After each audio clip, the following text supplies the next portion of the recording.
The farm had no name. Aldrin's father had never given it one, and after his father died, Aldrin saw no reason to change that. You didn't name something you were simply maintaining. You didn't put a title on a thing that was just continuing to exist because stopping was more complicated than going on. It sat at the edge of the Edgewood forest, not inside it, not properly outside it, but at the margin where the trees thinned to scrub and the scrub gave way to cold, open ground. In spring, the place had a wild, half-untended look to it.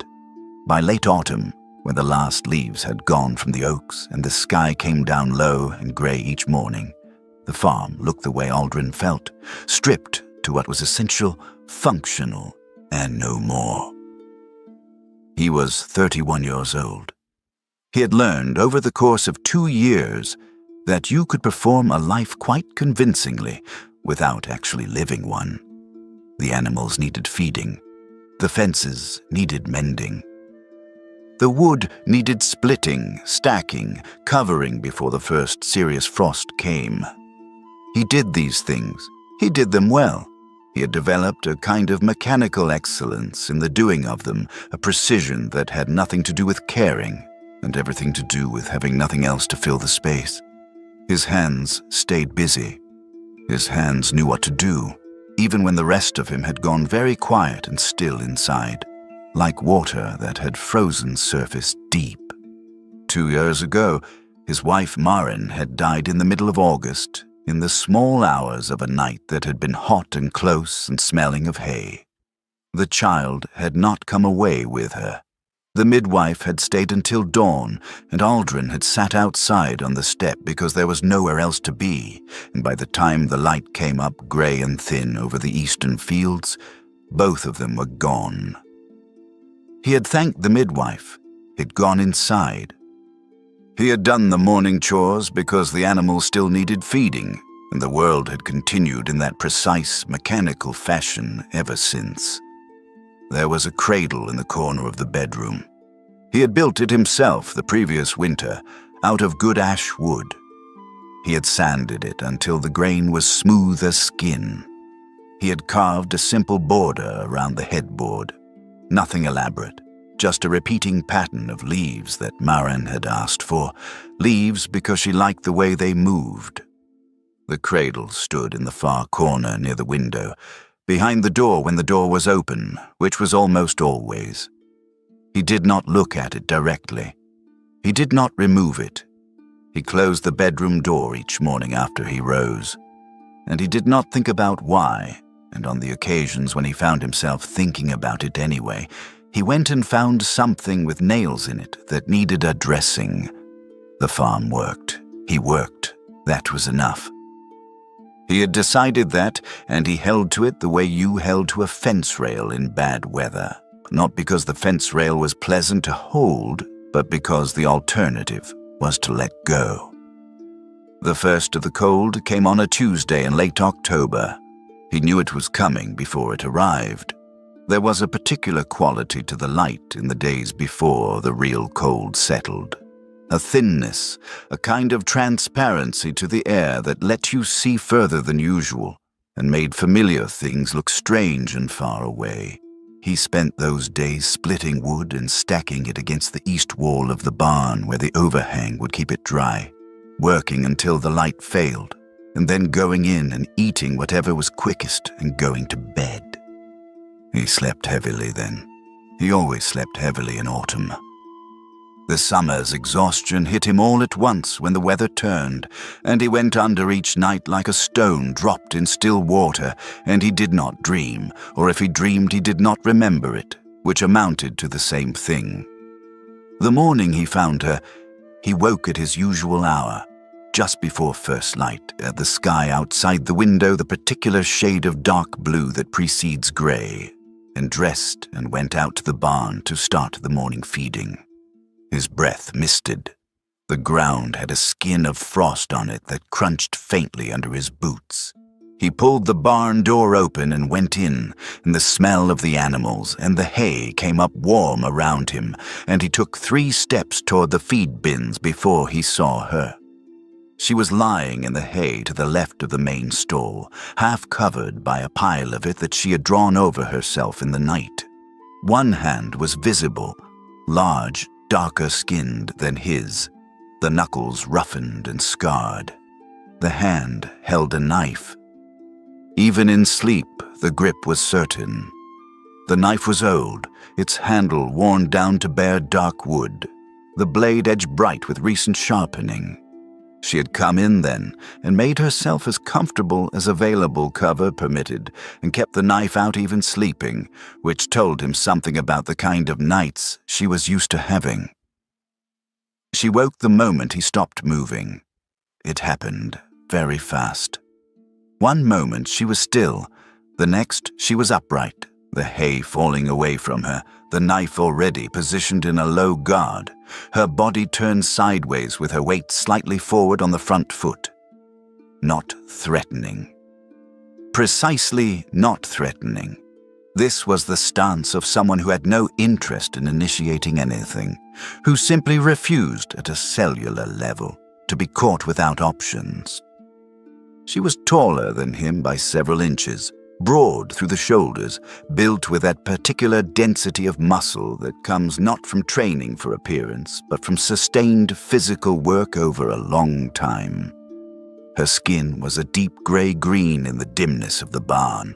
Her lower tusks, two of them, slight, not the exaggerated protrusions of old stories, just visible below her upper lip. Her hair was dark, cropped close on the sides, longer on top and currently considerably disheveled from the hay. There was a wound on her right side, visible where her shirt had torn. Someone had bandaged it, or she had bandaged it herself, with strips of cloth that might once have been a sleeve. The bandage had bled through and dried and was stiff now against her ribs. She looked at him. He looked at her. She was waiting for the standard scenario, he realized. She had the expression of someone who had done this before, come to awareness in a strange place, found herself being watched, stood up into a fighting stance, and knew precisely how it tended to go. The shouting or the weapon reached for, or the backing away while calling for others. She was waiting for it. She had her response prepared. Everything about the set of her jaw said, "I've done this before, and I know what comes next, and I'm ready for it." He stood for a moment in the threshold of the barn, looking at her, at the wound, at the way she held herself, not with aggression, but with a patient, tired readiness, at the knife handle worn smooth by a long time in the same hand. "Did you eat?" he said. She did not answer. Not immediately. She stood in the fighting stance and looked at him, and something happened in her face that he could not quite read. Some small disruption, some brief disturbance in the prepared expression, as though the sentence had landed somewhere unexpected and needed a moment to be processed. He waited. "No," she said finally. He nodded. "I'll be back," he said, and went to feed the animals.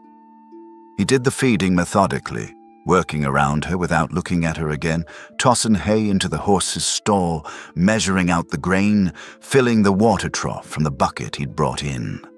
She did not move. He could feel her watching him, but he did not look up, and after a little while, he stopped being aware of the watching and just worked. When he was done, he went back to the house, and he came back 10 minutes later with half a loaf of bread and a piece of hard cheese and some dried meat and the remains of the previous night's soup in a bowl, covered with a cloth to keep in what warmth had survived the trip across the yard. He also brought a clean rag and a jar of the salve he kept for cuts and a length of proper bandaging cloth. He set it all down on the floor of the barn, at a distance that required her to cross the space between them to get to it, but not such a distance that she would have to approach him closely to pick it up. He straightened. "Door's open," he said. "You can leave whenever you want." He turned and went back to the house and started his own breakfast. She did not leave. He did not know that first morning whether she had eaten or not. He did not go back to the barn until the afternoon, and by then the bowl and the cloth were where he'd left them and the food was gone. The old bandage was in a corner of the hay, replaced by the proper cloth he'd brought, wrapped neatly. She had done a competent job of it. The salve jar was back where he'd put it, not quite in the same position, but close. He did the afternoon chores. She was somewhere in the barn, but he did not see her. He went in at dusk, and she was there again, sitting against the wall with her legs drawn up, the knife on her knee. She watched him work. She did not speak. He did not speak to her. He fed the horse, checked the water, checked that everything was latched properly against the night chill, and went back to the house. She was there the next morning. He brought food again, leftover porridge this time, still warm, and more bread. He set it down in the same place without comment. She watched him. He fed the animals. He noticed that the hinge on the small side door, the one that had been sticking for 2 weeks, had been oiled and now moved smoothly. He did not say anything about it. He went about his work. On the third day, he came out earlier than usual. The cold had woken him, a deeper cold than the previous nights, and he wanted to make sure the horse had enough blanket, and found that the morning feeding had already been done. The hay was fresh in the stall, the water topped up, the grain measured out precisely. She was standing near the far wall when he came in, looking at the loft. The animals were noisy, she said, not looking at him.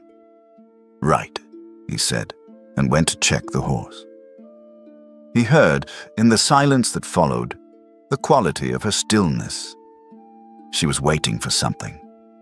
He did not know what. He checked the horse's blanket. It was fine. The horse was warm, and he patted the animal's neck once and went to do the 1 or 2 things that remained, and he could feel her still waiting, and he kept his pace even and unhurried, and eventually he left, and she was still standing there. He thought about it later, in the house, eating breakfast alone at the table. He thought about what she had been waiting for. He thought she might have been waiting for him to say something, to acknowledge what she had done, to praise it or question it or push back against it. He thought maybe she was waiting for an invoice to arrive, some announcement of what the gesture had cost her and what she now owed him in return, because that was the world as she had apparently experienced it, where nothing was done without a price attached. He had not given her one. He didn't think he would. Her name came out on the 4th day. He had not asked. He had learned, somewhere in the grey years since Marin died, that questions were a kind of demand, and that some things were offered only when they were ready.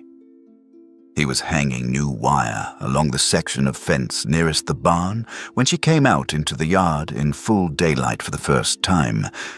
She had been staying mostly inside the barn when he was around, he had assumed for her own comfort, and walked over to where he was working and watched him for a moment. "You're doing it wrong," she said. He looked at her. He looked at the wire. "The tension on that east post is too high," she said. "You'll get snapback in the first hard frost." He looked at the post. He looked at the wire. She was, he realized after a moment, correct. He adjusted the tension without comment.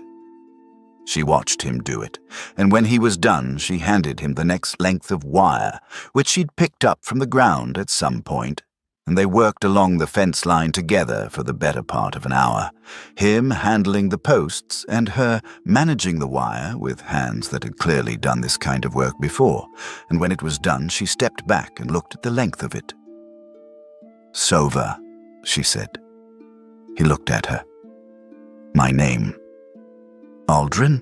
he said. She nodded once, the way you acknowledge a thing you have filed and will retain, and walked back toward the barn. The days settled into a shape. She slept in the barn still, though he'd said nothing about that one way or the other, and she was usually awake before him, the morning chores done or half done by the time he came out. He had stopped bringing food to the barn and had started leaving it on the outdoor table near the kitchen door, a covered plate, whatever there was. And it was always gone by the time he came back for it. He did not know when she came for it. He had never seen her take it. He had started making more than he needed for himself, calibrating amounts with a quiet, mechanical precision that he did not examine too closely. She moved around the farm with the kind of efficiency that comes from a lifetime of being somewhere long enough to understand how it works. Not the familiarity of belonging, but the competence of a very good scout who has assessed the terrain and knows where the useful things are. She fixed things. She fixed them without announcement and without asking, and when he noticed them and knew it was her work, the sagging gate rehung, the split handle on the feed shovel replaced with wood she had found in the back of the barn, the chimney throat cleared of the bird's nest that had been making the fire smoke since September. He did not comment, and she did not comment, and they moved around each other in the shared space of the farm like two people who had arrived at the same understanding from opposite directions. She didn't thank him for things. He had noticed that early and found it restful. She didn't say thank you for the food, or the salve, or the roof. She didn't perform gratitude. She accepted things with a kind of level directness that made each acceptance feel less like receiving a gift and more like two parties acknowledging a fact. The food was there. She took it. He provided it. These were things that were true. No ceremony required. He found, somewhere in the second week, that he was talking more than he had in months. Not much. Not speeches. Just small observations as they were working. The soil conditions in the North Field and what he planned for it in spring.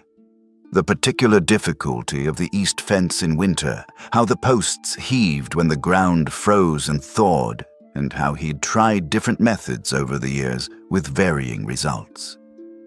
He did not look at her when he talked. She did not look at him. She listened with the quality of attention he'd noticed in her from the start. Not performing attention, just actually present in the conversation, tracking it, filing things away. She responded sometimes with questions. Precise ones.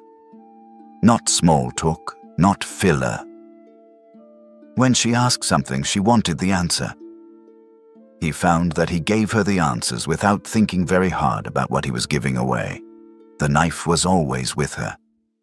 In her hand, on her knee, at her belt. He had stopped noticing it the way you stopped noticing any familiar object that was simply always present. He noticed, though, one afternoon when she was sitting near the outdoor fire they'd built to burn off some brush, that the handle was cracked. Not badly, but there was a split running along the grain of the wood, and in a winter's cold, that would get worse, and eventually the handle would fail entirely. She had the knife in her hand and was looking at it, and her face did the thing it sometimes did. Went very still, not blankly, but with a kind of interior distance, like someone looking at something from a long way away. He did not say anything about it then. That night he found a piece of matching hardwood in his workshop. Not an exact match. Nothing was exactly right, but close in color and grain. And he worked by lamplight for an hour, fitting and shaping and fitting again. And in the morning, before she was up, he took the knife from where she'd left it on the hay bale at the barn door. She had started leaving it there in the mornings, he had noticed, which he thought meant something, though he could not have said precisely what. And he fitted the new handle, sanded it smooth, treated it with the oil he used for his tools, and put it back before she woke. He didn't know when she found it. She never said anything. He came in from the fields a few days later and saw her sitting on the step with a knife on her knee, turning it in her hand slowly and her face was the interior distance one again, but quieter this time. Quieter in a way that was not sad. He walked past and went inside and started dinner, and neither of them said anything about it then or afterward. The laugh happened on a Wednesday in the 3rd week. He had been trying to fix the co-op latch, which had a mechanism that was old and cantankerous, and had been defeating him on and off for 2 years, and he had been at it for 20 minutes with incremental, useless adjustments, talking to the latch in the way you talk to inanimate objects when you had been alone long enough that the habit had returned, a low-running commentary of observations about the latch's ancestry and its probable motivation and the general injustice of things that were designed to be simple, being obstructively complicated. He had been dimly aware that she was standing a short distance away, watching, as she sometimes did when he was doing something she had not seen him do before. He made one final adjustment with some confidence, and the latch snapped shut with great authority and immediately fell off entirely and landed in the mud. And she laughed. It was small. It was barely audible. It was the kind of laugh that escapes before the person producing it can catch it. A brief exhalation of actual amusement that made it out past the defenses before they registered the attack. She cut it off immediately. He kept his eyes on the latch in the mud and did not look at her and did not react, and after a moment he picked up the latch and started looking at where it had been attached, and she moved off to see to something else. He thought about that small sound for the rest of the afternoon. He thought about it with a warmth he hadn't expected, a warmth that surprised him because he had become somewhat used to not feeling warmth, had come to experience its absence as simply the normal temperature of things, and the arrival of it was slightly startling, like unexpected light. He thought, I made her laugh. Not deliberately, not performing for it, just it had happened. And it had been real, and he had had the sense in that moment of seeing something she did not usually let out into the open air, and he had had the much stronger sense that she was watching to see what he would do with it. He had done nothing with it, and that, he suspected, was the right answer. The first frost came properly on the last day of October. He woke to a world that had gone sight and hard-edged overnight. The sky above it so clear and cold it looked like glass, and he could see his breath hanging in the air as he stood in the doorway of the house and looked out at it. He felt the farm's particular winter stillness, the way the cold contracted everything down to what was strictly necessary, and he stood there for a moment before going in for his coat and going out to start the day. She was already up. He could see her at the far end of the yard, cutting firewood with the splitting maul in a way that suggested she had been doing it for some time and would be doing it for some time more. She worked with a steady rhythm, setting each log with a twist that found the grain and splitting cleanly, and the sound of it came to him across the white frozen yard, clean and regular as a clock. He went to help her. They worked on opposite sides of the woodpile, her splitting and him stacking, and after a while, he fell into her rhythm rather than establishing his own, and they worked like that through the morning without speaking, and it was comfortable in a way he had not experienced comfort in a long time. Not warm comfort. It was too cold for warm comfort. But something solid and sufficient, like standing inside good walls. They had the night conversation in the first week of November. It had been a long day. He had been repairing the roof of the barn, a section that had started to lift at the corner where the northwest winds came hardest. And she had been up there with him, holding things in position while he worked, and they had been at it until the light failed, and they had come down stiff-fingered and tired. He had made soup. She had sat at the table by the fire in the way she sometimes did now. Not always, and not comfortably exactly, but without the hair-trigger readiness she had had in the first days. and they had eaten, and after eating he had not immediately gone up to sleep, and she had not gone back to the barn, and the fire had burned down until it was just coals, and the room had settled into the kind of silence that is not empty. She spoke first. "What do you do?" she said, and her voice was thoughtful, not addressing him exactly, but in the direction of the fire. "When the place you called home stops being that?" He did not answer immediately. It was not a question with a quick answer. "Nothing," he said after a moment. "For a while." She was quiet. "And then," she said. "And then you do the next thing, and the next, and after enough next things, you find out whether you're building towards something or just passing time."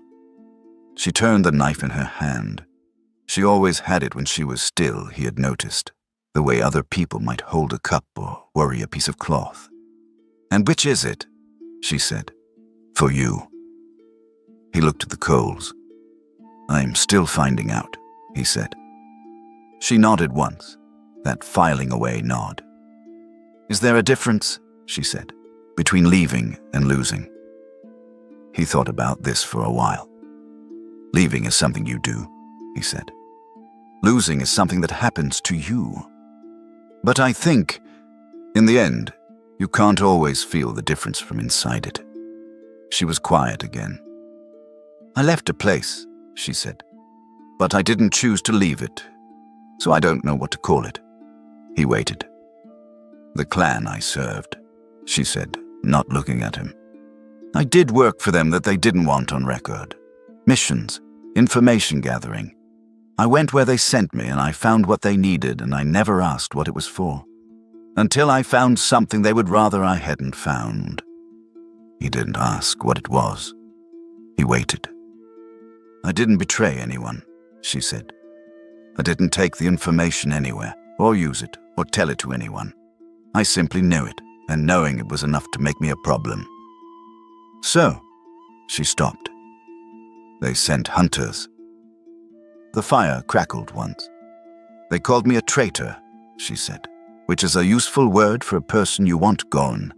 It doesn't require proof. Just enough people who agree not to ask questions." "How long have you been running?" 4 months. She turned the knife again. "The wound was from the second time they caught up with me. Not caught exactly. Intercepted. I got away, but it cost something." He looked at her. The bandage under her shirt was healing now. He could see in the way she moved that it had stopped limiting her range 2 weeks ago, though she still favored it slightly in cold weather. "You didn't have to tell me that," he said. "No," she said. "I know." She stood up then and picked up her coat from the back of the chair. "Where I come from," she said at the door, not quite looking back at him. "Home is not a place. It is a choice, a word. Veithra." She said it in her own language, a softer word than her language usually produced, with a catch in the middle like a held breath. "To stay not because there is nowhere else to go, but because you have chosen this place as yours." She paused. "I am telling you this because I have not said it to anyone in some time, and because I think you will understand it, and because I am trying to learn to say things that are true when they come." He sat with that for a moment. "Thank you," he said. She nodded and went out. He sat by the coals for a while afterward, not thinking very hard, just sitting with the warmth and the quiet and the small weight of what had been said and not said. And after a while, he went up to bed and he slept easily, which he had not done, he realized, in quite some time. The neighbor came on a Thursday. His name was Con, and he had known Aldrin since they were boys, and he was a decent man in the way that some people are decent, consistently, without drama, without needing to be celebrated for it. He came to return a borrowed rake and to see about the fallen tree on the boundary of their 2 properties, and he came around the side of the barn at the worst possible moment, which was the moment when Sova was in the yard splitting wood.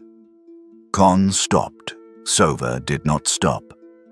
She set another log and split it without looking at him, and then she picked up the pieces and went inside the barn to stack them, and Con stood where he was until she was out of sight, and then walked over to Aldrin with his face set in a particular expression, not hostility, not cruelty, but something Aldrin recognized as genuine worry wearing the shape of wariness. "She been here long?" Con said. "A few weeks," Aldrin said. Con set the rake down against the fence and looked at his hands. "You know what people will say," he said. "Not unkindly, not as a threat. Just, you know this, and I am saying it out loud because that is what a friend does when you are not saying it to yourself." "People will say in any case," Aldrin said. Con looked at him. "She hurt?" "She was when she got here," Aldrin said. "She running from something?" "Probably yes." Con nodded. He picked the rake back up and looked at the tree at the property line and set it down again. He was a man who thought carefully before he spoke, which Aldrin had always appreciated about him, and he was thinking now, and Aldrin let him. "You know your business," Con said at last. "Yes," Aldrin said. Con picked up the rake again and held it out, and Aldrin took it. "Tree's going to need dealing with before it takes out your west fence section," Con said. "Maybe next week if the weather holds." "I'll bring the two-man saw," Aldrin said. Con nodded and walked back the way he'd come. At the top of the field path, he turned back briefly. "The Harlan boys were in the tavern Saturday," he said, talking about an orc woman they'd heard of somewhere in the district. Aldrin held the rake. "I wasn't in the tavern Saturday," he said. Con looked at him for another moment, and then continued on up the path. Aldrin stood in the yard after he'd gone, turning the rake in his hands. The first hunters came 3 days after that. He was at the east fence when he saw them coming up the track. 2 figures walking with the unhurried pace of people following a direction they had been given. Orcs, both of them, road-worn. He set down his tools and went to meet them at the gate. They were polite. They gave a clan name and explained they were looking for a woman, an orc, traveling alone, possibly injured. They had reason to believe she had come through the district. "Do you have documentation?" Aldrin said. A brief pause. "We're not at that stage yet," the first one said. "This is preliminary." "Then I can't help you," Aldrin said. "Without a formal document, I have no way of knowing whether you have standing to ask me anything. If you have a clan warrant or a district notice, bring it back and I'll look at it. Until then, anyone working on this farm is working on this farm." The second hunter watched him steadily throughout this. Neither of them pushed. "We'll note that you've been informed," the first one said. "Note whatever you like," Aldrin said. They left the way they'd come. He went back to the fence and kept working. He did not look at the barn. He heard sometime later the quiet sound of the barn door moving. She had been still inside it the whole time, and she had heard everything, and she had chosen not to come out. He kept working. They came back the following week. He had been watching for them since. Not anxiously, not constantly, but with the low-level alertness that had become a background feature of the farm since the first night, an awareness of the road and the tree line and whatever was coming from the direction of the outside world toward the small bounded space of his land. He was splitting wood when he saw them. 2 orcs coming up the track from the main road, walking with a kind of deliberate, unhurried certainty that spoke of authority. Not their own authority exactly, but the authority of having been sent. They were tall and well-built, both of them, in traveling clothes that were functional and showed evidence of long use. Both armed. Not ostentatiously, not with weapons drawn or visible in an obvious way, but with the quality of being armed that you recognized once you'd learned to look for it. The knives at their belts, the way their hands stayed free. He heard the barn door go quiet. She had been moving inside it a moment ago, and now she was still. He set down his axe and waited. They approached and stopped at a reasonable distance, and the one on the left spoke in the common tongue with an accent he placed as coming from the northern clans, the dialect a little clipped and formal. "Good morning," the hunter said. "We're looking for someone." "Most people who come down this track are looking for something," Aldrin said. "A woman, orc, about so high." The hunter indicated with one hand. "Going by the name Sova, or possibly others, she's wanted for questioning in connection with some matters from her previous employment." "Wanted for questioning," Aldrin said. "That's correct." He looked at them both, evenly. "By whom?" he said. A very brief pause. The kind of pause that was not long enough to be suspicious if you weren't watching for it, but he was watching. "The Redwood Clan Council," the hunter said. "She was in their service. She left without authorization, and there are matters."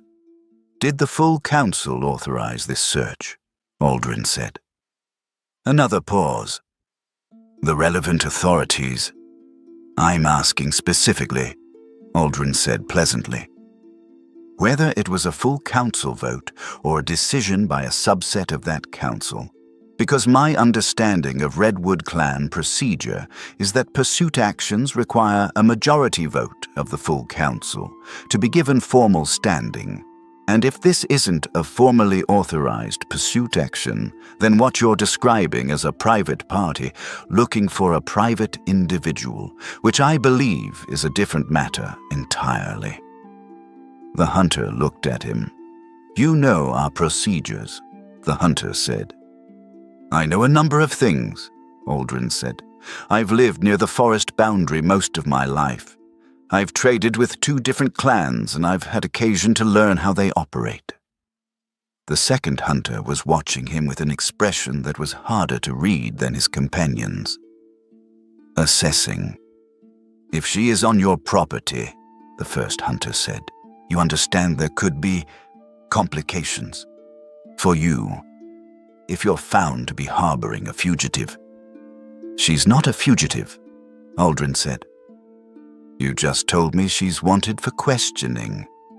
"Questioning is not the same as a formal charge, and without a formal charge she's a private individual, and a private individual has the right to go where she chooses and to work where she's offered work, and she's been offered work here. She splits firewood." He paused. "Tell me specifically how she's a threat." The barn was very quiet behind him. "Our business is with her," the first hunter said. "Not with you." "Then you have a problem," Aldrin said, "because she's not here. I haven't seen any woman of that description. I've been here alone for 2 years, and I don't have visitors. If you check with anyone in the village, they'll tell you the same, because it's been true up until recently. And people who've lived near you in the district and known your business for years are likely to tell what they know to be true." It was not quite a lie. It was a statement of extended recent truth offered in a context designed to suggest a present truth that was also, technically, in that moment as they spoke, somewhat true. She was in the barn, not in the yard, and he had not precisely seen her that morning. He held it together with the calm of a man who had nothing to hide, which was easier because he had decided some time ago that he did not have anything to hide, and that if he had to choose between hiding something and standing in front of it, then he would stand. The 2 hunters looked at him for a while. The second one spoke for the first time. "If you've given shelter to someone under clan pursuit," he said slowly, "the clan takes note."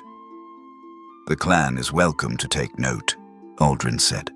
the clan is also welcome to return with properly authorized documentation, and if at that time there's a formally charged individual on my property, I'll cooperate fully with the legitimate process. Until then, he picked up his axe. I've got work to finish. They stood where they were for another moment, and then the first hunter said something in the clan dialect, brief, clipped, the tone of logging something for the record, and they turned and went back down the track. Aldrin did not watch them go. He set a log and split it, set another, split it. His hands knew this work, and they did it while the rest of him ran very quietly over what he'd done and why and whether it was as solid as it had felt in the moment, and he decided it was solid, or at least that it was what he would do again, which came to approximately the same thing. After a while, he heard the barn door move. He did not turn around. "You heard?" he said. "Yes," she said from behind him. He split another log. "I could have handled it," she said. Her voice was level, but there was something underneath it, some contained quality, like a wire drawn tight. "I know," he said. "You chose not to." A pause. "You noticed that," she said. "You let me try first," he said. "That's not nothing." She was quiet. He could feel her standing there, that particular charged stillness. "You know what you did just now," she said. "If they come back with papers, then I'll deal with papers," he said. "That's a different day." "They will come back," she said. "Maybe they will," she said. "They always do." He set the axe down and turned to look at her. She was standing in the barn doorway, the knife in her hand, and she was looking at him with an expression he hadn't seen on her face before. It was not gratitude. He had noticed she did not do gratitude in that performative way. She did not soften or spill over into visible emotion. But there was something in her face that was careful and intent, like a person reading something important and wanting to get every word right. "Why?" she said, not accusing, genuinely asking. He looked at her for a moment. "Because you weren't here 3 years ago," he said, "and now you are. And because the first morning I walked into that barn, I asked you one question, and you told me the truth, and you've been telling me the truth ever since, and that's worth something. It's worth more than something." He picked the axe up again. "That's why." She stood in the doorway for a moment longer. Then she said, in the quietest voice she had used in all the weeks she had been here, "Orath." He looked at her. "What does it mean?" he said. She was quiet for a moment, looking for the right shape in the common tongue. "To stand in front," she said. "To put yourself between someone and what would harm them, when you're not required to." She paused. "When you choose." He held that word. "Orath," he said. She almost smiled. "Close enough," she said. She went back into the barn.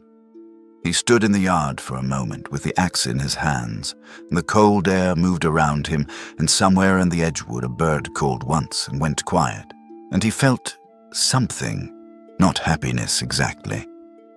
Not the uncomplicated warmth of happiness, which belonged to a different version of his life. Something more like standing on ground that is solid after a long time on uncertain footing. Something like being where you are, in the specific moment you are in, and finding that you are, against expectation, not entirely opposed to being there. He went back to splitting wood. They did not speak of the hunters that evening. They ate dinner, and the fire burned down, and she sat at the table longer than usual, and at some point he said, "The fence on the north boundary needs work before a serious freeze." And she said, "I saw. The post at the corner has heaved." And they discussed the post at the corner in a practical way for a few minutes, and then she went back to the barn, and he went up to bed. He lay in the dark and listened to the wind beginning to pick up in the trees, and thought about what she had said. Vithara. To stay, not because there was nowhere to go, but because you had chosen the place as yours. He thought about how long it had been since he had thought of this farm as a choice rather than a default. He thought about the cradle behind the closed door and the empty chair that Marin had sat in, and the way the kitchen had gotten smaller and smaller over 2 years, until it was just the right size for one person, working mechanically through the motions of a life. He thought about how, in the last 3 weeks, it had gotten slightly bigger again. He thought about this for a while, and then he stopped thinking and went to sleep, and he did not know what she was doing or thinking out there in the barn. But he thought she was probably lying in the hay with the knife in her hand and the new handle smooth under her palm, and he thought that was all right. They had 3 weeks of what he thought of afterward as the quiet weeks. 3 weeks in which the farm settled into its winter shape, and they settled into the winter shape of the farm, and the days were short and cold and very full of work, and the evenings were long and quiet and almost easy. She had moved from the barn to the house at some point in the 2nd week. He had not asked her. She had not asked him. He had simply found one evening that there were 2 cups of tea on the table and that she was sitting across from him at the fire, and nothing had been said about it, and she was there the next evening too. She slept on the bench by the kitchen fire with her coat as a blanket and the knife within reach, and in the mornings she was up before him, and the house had, he could not find a better word for it, presence. In a way it had not had in 2 years, a sense of being inhabited rather than merely occupied. He told her about Marin on the 17th day of November, near midnight, with snow beginning outside the window. He had not planned to. He had not been working up to it.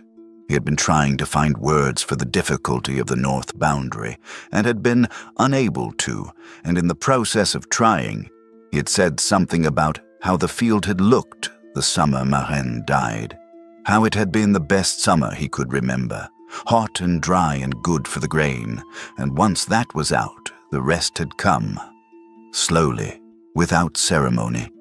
The way she had laughed, the way she had believed about everything and everyone that most things would turn out better than expected, which had not been his natural disposition and which had been useful to him for the years they had been together.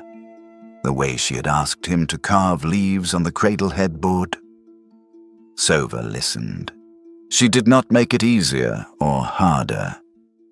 She did not offer comfort in the performed way, the touching of hands, the murmured expressions of sympathy that he had gotten a great deal of in the weeks after, which had landed on him like objects thrown at a wall, not wounding exactly, but uselessly glancing off.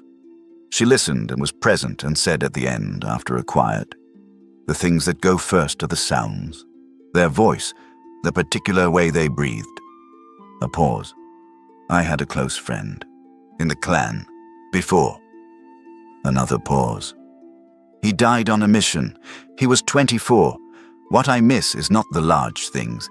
It is his habit of clicking his tongue when he was working through a problem.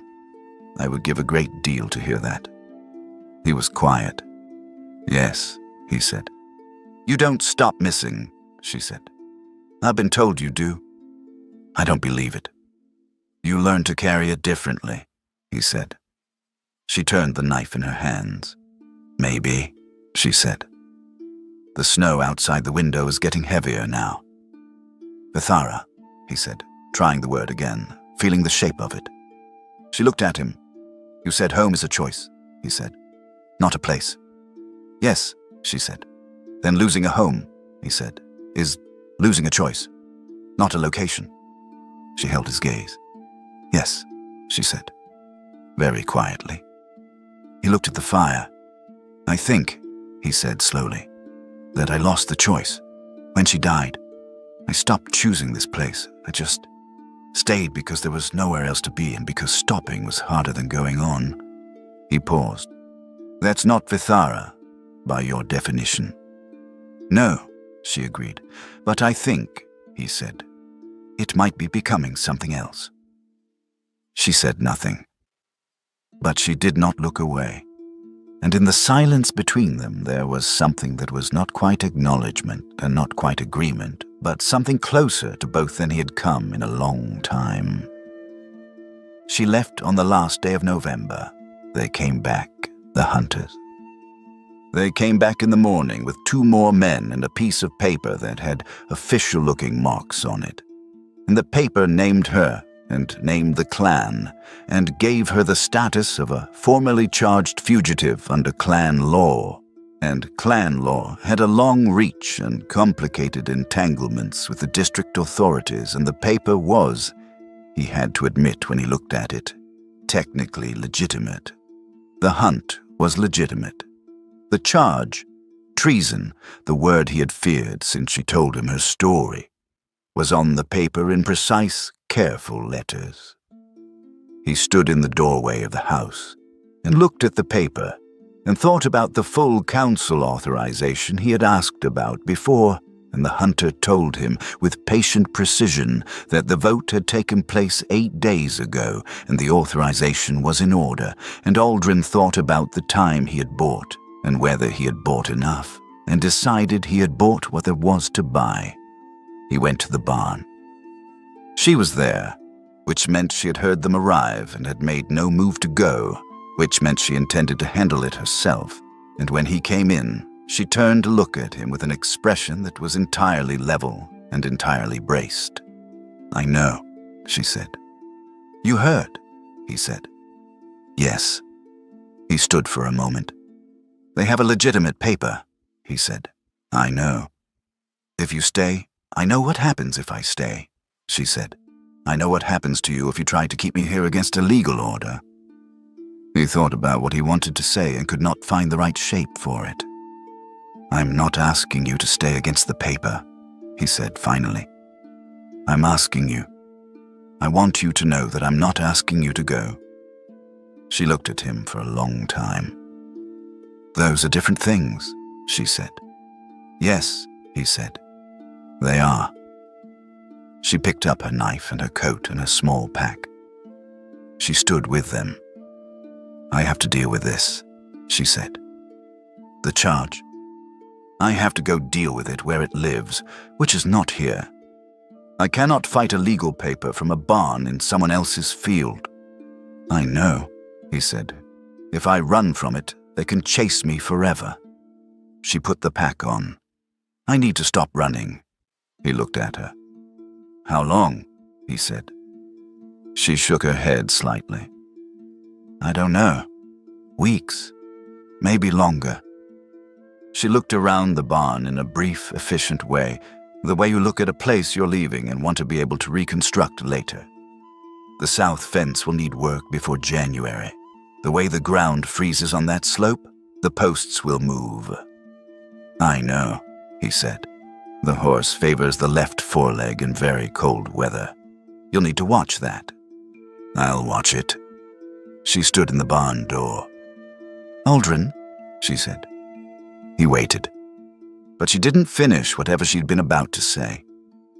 Instead, she turned back, and she put the knife down on the fence post nearest the door, carefully, precisely, point first in the wood, handle up, and she walked out, and he heard her footsteps cross the yard, and then he heard voices, brief and formal, and then silence.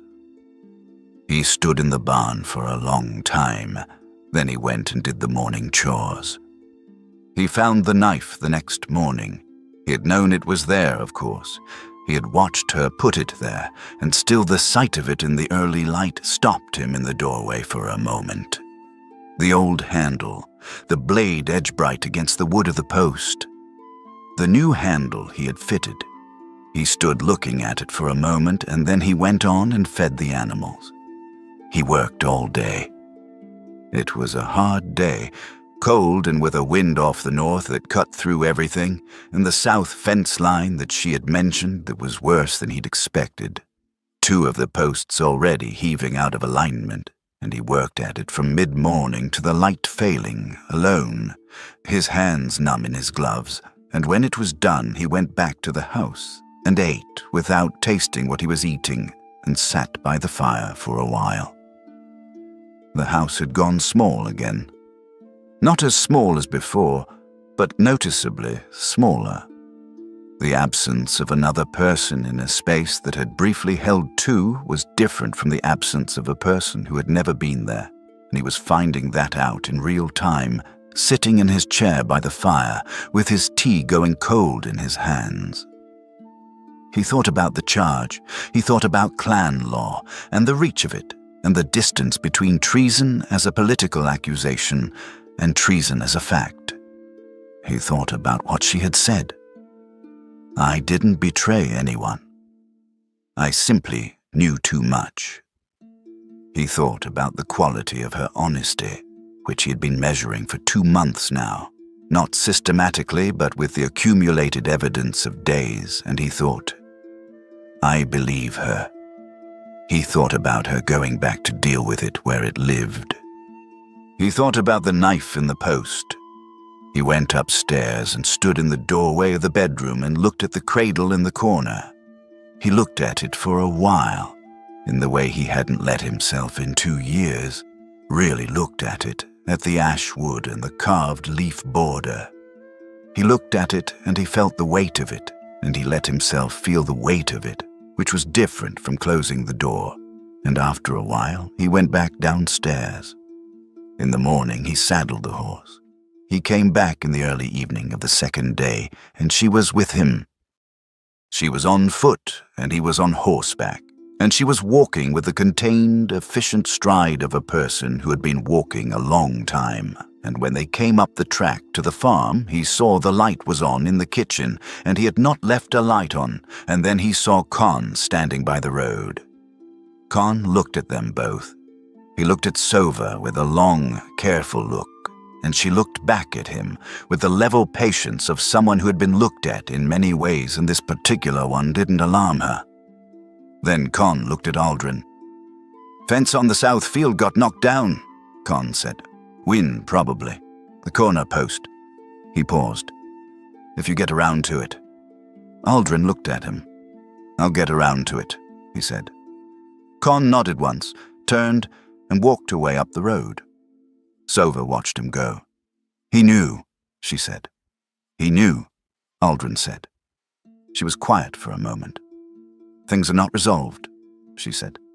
The council is. There's a process. It will take time. I can't promise there won't be more difficulty. I know, he said. And if I'm here, I know.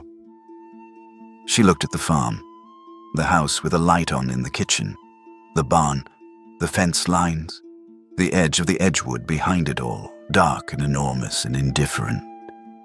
He got down from the horse. You came here wounded and alone, he said, and never once asked for help. Everything you did was give me a reason not to ask you to leave. He held the horse's reins and looked at her directly. I'm not asking you to leave. She stood very still. He waited. Bethara, she said very quietly. The word in her own language, the word for staying, not because you have to, but because you have chosen. Bethara, he said. She looked at him for a long time, and then she went ahead of him into the yard. He stabled the horse.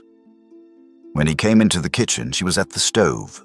He did not know how she had gotten the fire going so quickly, but the kitchen was already warming, and there was something in the pot. She had her coat off, and her sleeves pushed up, and she was stirring without looking up at him, and on the table he saw the knife. She had put the knife on the table. Not in the post, not on the windowsill, not in her belt where it usually lived. On the table, in the middle of the table, the handle toward him. He hung up his coat and his hat. He sat down at the table and looked at the knife for a moment, at the new handle and the old blade, at the care visible in the fitting of the two things together. Then he pushed it gently to the middle of the table again and folded his hands. She put a bowl in front of him and sat down across from him with her own. They ate.